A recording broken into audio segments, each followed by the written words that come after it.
Now, someone's probably listening to this and thinking, like, come on, like 10 years old, this is way too young for this. And so, why do you think this is so crucial, even though at the youngest of ages, for kids to learn? So I never remember the exact percentage, but it's somewhere between 80 and 90% of subconscious beliefs are formed by the time you're 7. Hmm. Like this is the stuff that's ingrained in your personality, becomes second nature, becomes your inner voice. So if we start these kids really young saying that their ideas matter, they have the ability to do things, they can be creative, they can be innovative at that kindergarten age, then their entire future takes on this trajectory of a belief in their own ability rather than a belief in the grown up doing it better. Mhm. It also gives us the opportunity to see their creativity without the being jaded by impact of life. I mean, you and I can see a problem and a kid can see the problem. They're going to solve it in an entirely different way Right. because we're going to be stuck in all of these things that won't work because of our experience, where they're just like, well, what happens if we test it? Right.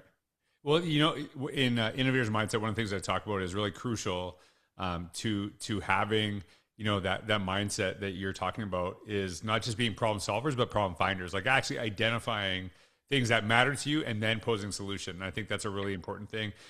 You know, as you're talking and saying like these beliefs are formed at a very young age, I think about how so many schools are like kindergarten. They're like pushing kids to college right away. And I don't necessarily agree with this because I think there's very different paths. But you shared a story before we got on the podcast, and I thought it was really interesting about someone in the Society of Child Entrepreneurs who was like very focused on college. But then you also talked about you shared with her how basically some of these skills that she's learning right now are very crucial. Can you share that with the audience?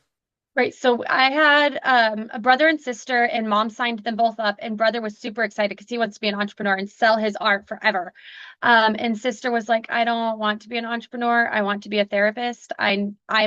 She's 11 years old and she already knows what she wants her future to look like.